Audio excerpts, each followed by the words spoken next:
వెళ్ళు బాబు, వెళ్ళు వెళ్ళు. ఇప్పుడు చూడు ధ్రువ, నీకు ఎప్పుడు కోపం వచ్చినా కోపం ఆపుకొని నీ ఇంట్లోకి వెళ్ళు. ఇల్లు అంతా చూస్తూ బాగా ఊపిరి తీసుకో.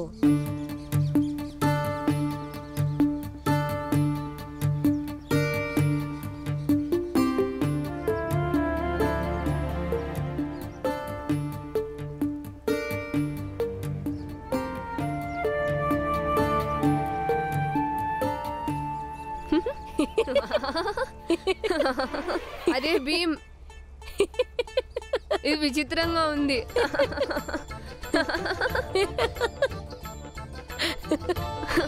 భీమా,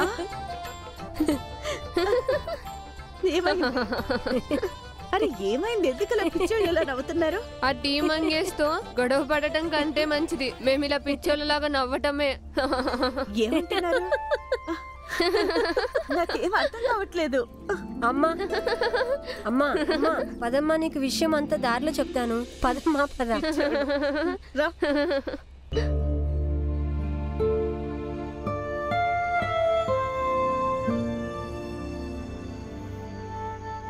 భీమాబాయ్,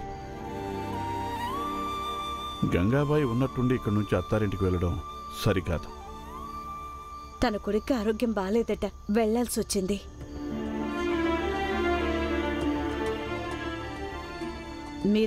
మీరేం దిగులు పడకండి, అక్కడేం ఇబ్బంది ఉండదు. అన్నయ్య, ఎక్కువగా ఆలోచించొద్దు.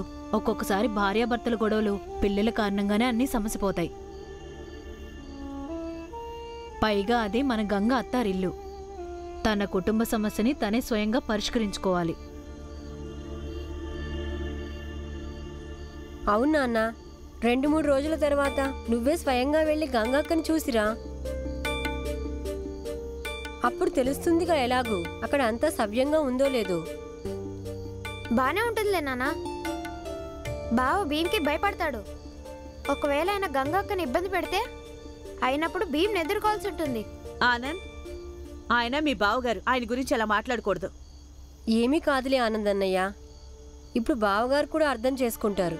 మన గంగా అక్కకి కూడా పిల్లలంటే దిగులుందని, అక్కకి కబురు అందగానే వెంటనే ఆగమేఘాల మీద వచ్చేసిందని. అప్పుడు బావగారికి గంగా అక్క మీదున్న కోపం పోయి ఎంతో సంతోషపడతాడు. ఇంకా మంచిదైంది, నిరంజన్ బాబాయ్ సమయానికి వచ్చి మనకి విషయం చెప్పారు. ఇప్పుడు ఆయన కారణంగా బావగారు సంతోషపడతారు, గంగా అక్క కూడా. రామ్జీ, సత్పాల్ ఇంకా వాడి కుటుంబం అంతా గంగ అత్తారింటికి వెళ్ళిపోయి ఉంటుందని అనుకుంటూ ఉంటారు, సంతోషపడిపోతూ ఉంటారు. కాని వాళ్ళకి ఏం తెలుసు, నువ్వు వాళ్ళ సంతోషాల కళ్యాణ్ణి నా చేతికిచ్చావని.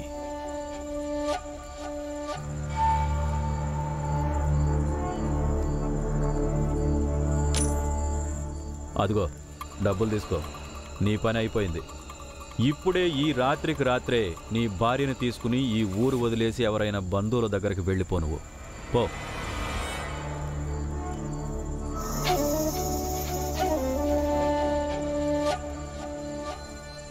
ఇదేంటి సేటు గారు, మీరు ఎంత డబ్బులు ఇస్తానన్నారో అంత డబ్బులు లేవు.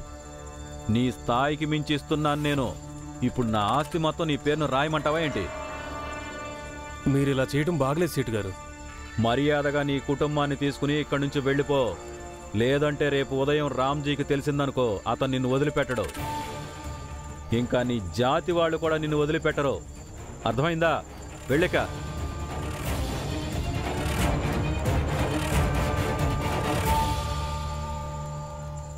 ఇప్పుడు ఊరు వదిలి వెళ్ళడం తప్ప వేరే దారి లేదు సేటు గారు. కానీ నాకు మాత్రం ఒక విషయం బాగా అర్థమైంది. ఎప్పుడు భీమ్ చదువు విషయం వస్తుందో మీరు అందరూ కలిసి వాడిని ఆపుతారు. ఎందుకంటే నీలాంటి వాళ్ళందరికీ భయం వేస్తుంది. ఇప్పుడు మా జాతి వాళ్ళు అందరూ చదువుకుంటే అప్పుడు మీ చేతుల్లో ఇలా కీలుబొమ్మలుగా ఉండం కాబట్టి. భీమరావ్, భీమరావ్, భీమరావ్. చెప్పండి గురువు గారు. ఏంటండి, ఏమైంది? భీమరావ్, నేను ప్రిన్సిపాల్ గారితో నీ అడ్మిషన్ గురించి మాట్లాడాను. ఆయన సరే అన్నారు. నువ్వు రేపు ఉదయం తొందరగా లేచి రెడీగా ఉండు. నేను నిన్ను నాతో పాటు స్కూల్కి తీసుకెళ్తాను. గురువుగారు, ఏ స్కూల్లో? ఇక్కడికి 4 గ్రామాల అవతల ఉంటుంది ఆ స్కూలు. 4 ఊళ్ళ అవతల అంటే ఎంత దూరం ఉంటుంది గురువుగారు? సుమారుగా 5 క్రోసులు.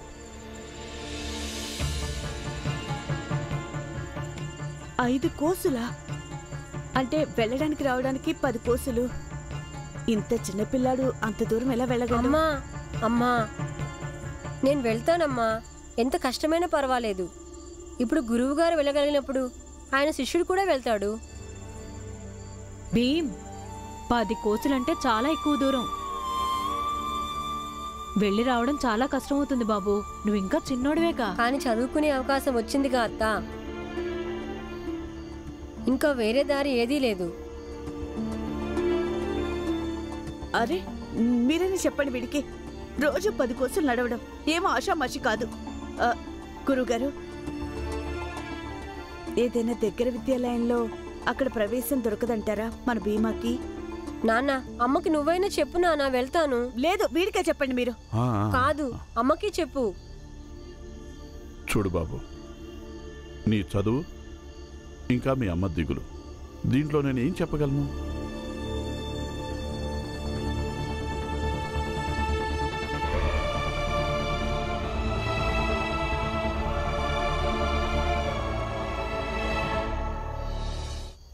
భీమ్ ఎక్కడికి వెళ్తున్నావురా? భీమా, భీమా ఆగు. అరే భీమా చెప్పు, ఎక్కడికి వెళ్తున్నావు?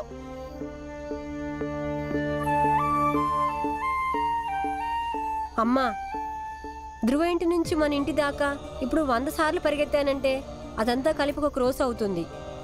ఇప్పుడు నేను నీకు 500 సార్లు పరిగెత్తి చూపిస్తాను. అప్పుడు ఒప్పుకుంటావుగా నేను స్కూల్కి వెళ్ళి రాగలనని? వెళ్తున్నాను. అరే వద్దు భీమాబాయ్, వాడిని ఆపొద్దు. నువ్వు వాడి మీద నమ్మకం ఉంచు. నడుస్తూ పరిగెడుతూ పడుతూ లేస్తూ స్కూల్కి వెళ్ళొస్తాడు. ఒకవేళ నీ మనసు ఒప్పుకోకపోతే అప్పుడు పరీక్షించు చూడు భీమ్ అది పూర్తి చేయగలుగుతాడో లేదో. భీమ్, భీమాబాయ్, నువ్వు భీమరావు కన్న తల్లివి.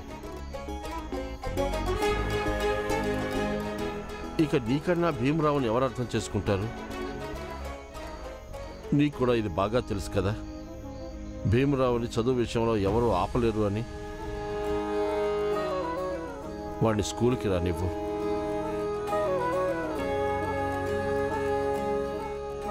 ఇక ఆగు భీమా. అమ్మా, నన్ను స్కూల్కి వెళ్ళిస్తానంటే నేను పరిగెత్తకుండా ఆగుతాను.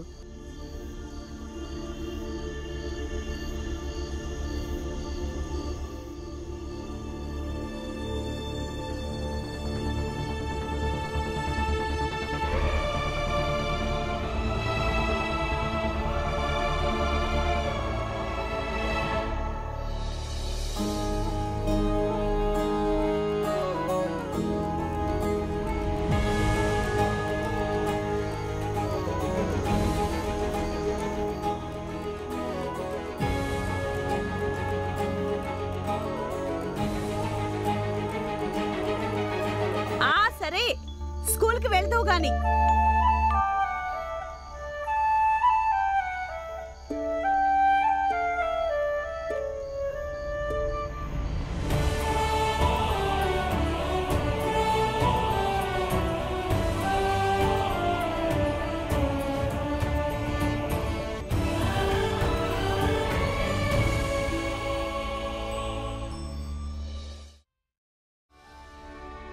పొద్దునే స్కూల్కి వెళ్ళాలిగా? అవును. ఇప్పుడు నిద్రపోతావా? అవును. గురువుగారు, రేపు ఉదయం వచ్చి భీముని తీసుకెళ్ళండి. రేపు ఉదయం రెడీగా ఉండు, సరేనా? గురువుగారు, ధన్యవాదాలు. రెడీగా ఉండు.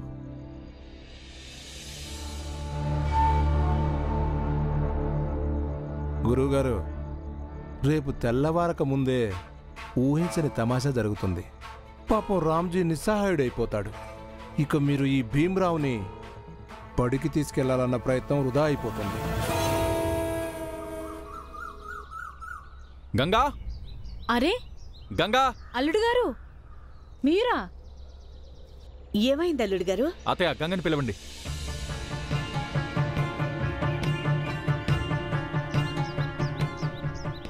గంగని పిలవడం ఏంటి? తను నిన్ననే మీ ఇంటికి రావడానికి బయలుదేరింది. బాలానే తోడెళ్ళి తన రైలు ఎక్కించొచ్చాడు. నా ఇంటికి వచ్చిందా? మా ఊరికి? నువ్వు మా గంగక్కకి ఏమన్నా చెడు చేసి ఏమి ఎరగనట్టు వచ్చి నాటకాలు ఆడుతున్నావా? ఆనంద్! అతయ్య, నీ కొడుకు నోరు మూసుకోమను.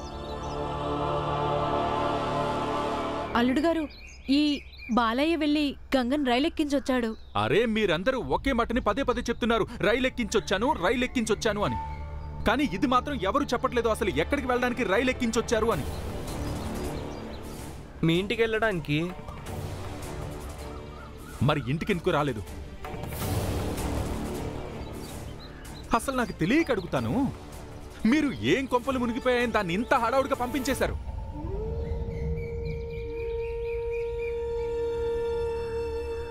అదేంటి, పిల్లాడికి జ్వరం వచ్చిందిగా, అది తల్లి రాకుండా ఎలా ఉంటుంది? జ్వరం ఎప్పుడు వచ్చింది?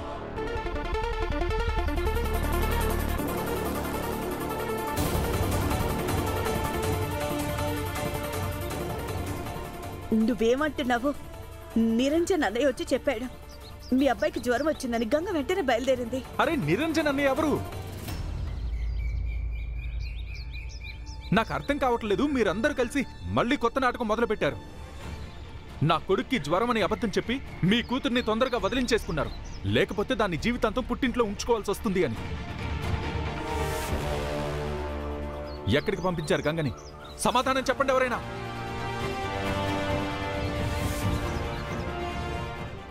కొంపదీసి మీరు కానీ దాన్ని ఎక్కడైనా అమ్మేలేదుగా? అల్లుడు గారు,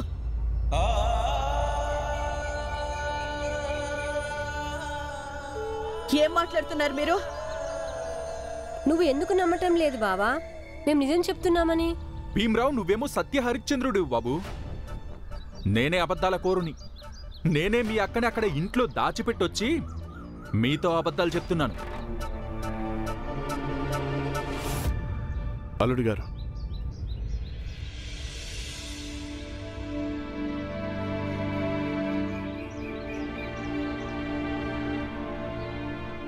అల్లుడి గారు, నేను నిరంజన్ కూడా అడుగుతాను. నా మిత్రుడు పురంజన్ వాళ్ళ తమ్ముణ్ణి. అతను ఈ తప్పుడు సమాచారం ఎందుకు ఇచ్చాడు? నీ మాటలు కూడా నిజమే.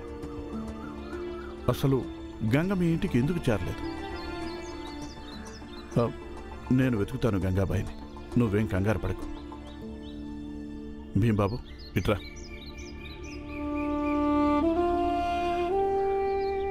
ఇదిగో, గురువుగారు వస్తుంటారు. భీమరా, వెళ్దామా? అదిగో వచ్చారు. భీమ్, నువ్వు స్కూల్కి వెళ్ళు. కానీ గంగా అక్క. నేను చెప్తున్నానుగా, స్కూల్కి వెళ్ళు. కానీ కోపం తెప్పించొద్దు. భీమాబాయ్, నేను వస్తాను. గురుగారు. భీమ్, నువ్వు దిగులు పడకు, మేమున్నాంగా ఇక్కడ. నువ్వు స్కూల్కి వెళ్ళడం చాలా ముఖ్యం. పైగా ఈరోజు స్కూల్కి మొదటి రోజు. వెళ్ళు, జాగ్రత్త.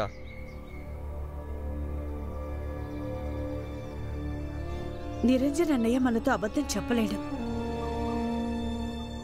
అయితే ఒకవేళ ఆయన అబద్ధం చెప్పుంటే గనక ఎందుకు చెప్పుంటాడో? మన గంగ ఇప్పుడు ఇంటికి వెళ్ళుండకపోతే.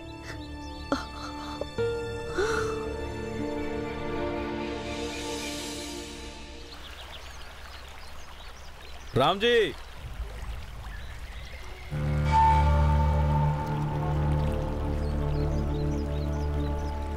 ఎక్కడికి వెళ్తున్నావు రామ్జీ?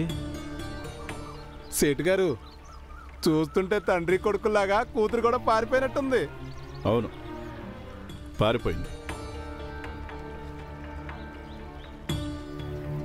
తండ్రి కొడుకులో ఎలా తిరిగొచ్చామో అలాగే కూతురు కూడా తిరిగొస్తుంది.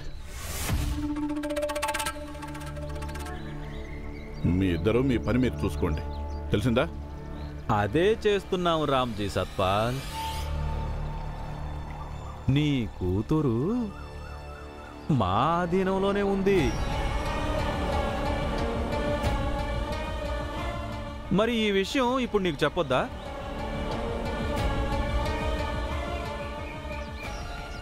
ఇది కూడా మా పనే.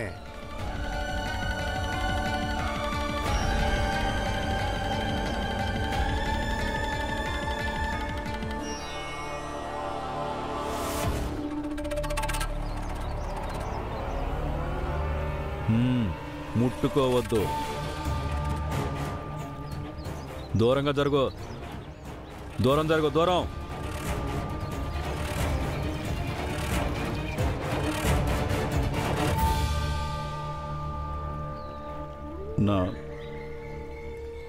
నా కూతురు మీ ఆధీనంలో ఉందా? అంటే ఏంటి? చాలా పెద్ద తప్పు చేశాడు. గంగని రైలు ఎక్కించాడు, కానీ రైలు వెళ్ళలేదు. ఇక గంగ ఇంటికి తిరిగి వస్తుంది. ఇంకేముంది, మేం వెళ్ళాం, నీ కూతుర్ని ఎత్తుకొచ్చాం, ఒక చోట బంధించుంచాం. ఎవరిని వెతుకుతున్నావు నువ్వు? నిరంజన్నా? నిరంజన్ నీకు దొరకడు. నేను వాడిని ఊరు నుంచి దూరంగా పంపించేశాను. నా కూతురు ఎక్కడుందో చెప్పండి. చెప్పు. ఏయ్, దూరం, దూరంగా ఉండు, లేకపోతే నీ కూతురు శవం కూడా దొరకదు. దూరం, దూరంగా పో, దూరం.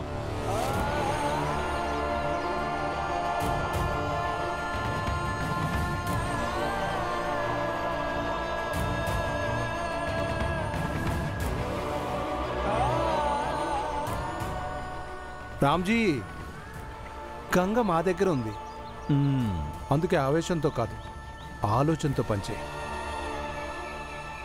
నీకు తెలుసు కదా, ఆడపిల్ల వ్యవహారం ఎంత సున్నితంగా ఉండాలో. ఆడపిల్లకి అడుగడుగునా ఆపదలే. కొంచెం ఆలోచించు. ఒకవేళ మేమే సఫా చేసామనుకో, అప్పుడు నువ్వు నీ కొడుకు భీమ్రావ్ వెతుకుతూ ఉండాలి, అరుస్తూ ఉండాలి, గంగా గంగా గంగా. కానీ దొరకదు.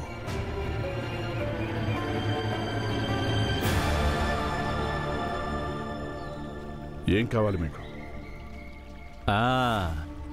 ఇప్పుడు వచ్చావు మా దారిలోకి. చెబుతాంలే, అంత తొందర ఏముంది? ముందు బేరం మాట్లాడుకుందాం.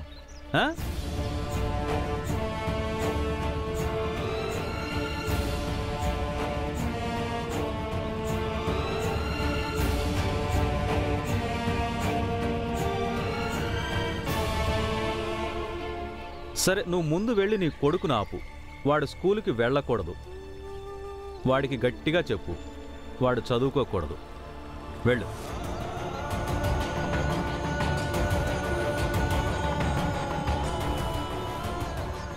చూస్తున్నావేంటి?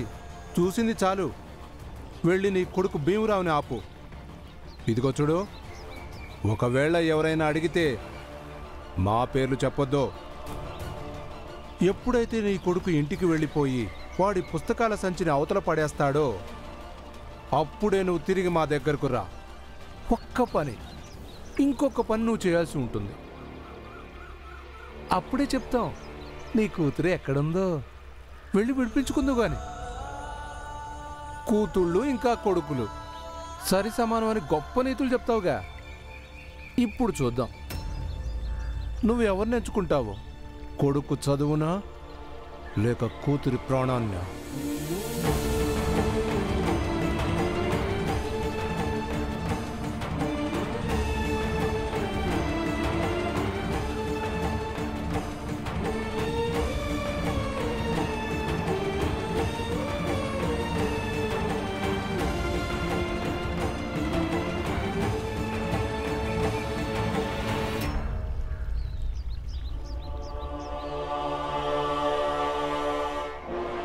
భీమ్, భీమ్,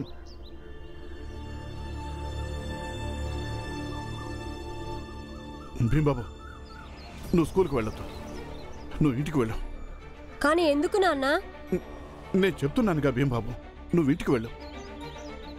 కానీ నువ్వే చెప్పావుగా నాన్న స్కూల్కి వెళ్ళమని. మళ్ళీ ఇప్పుడు ఏమైంది నీకు? ఎదురు ప్రశ్నలు వేయొద్దు. నేను చెప్పింది చెప్పినట్టు చెయ్యి. కానీ వెళ్ళు.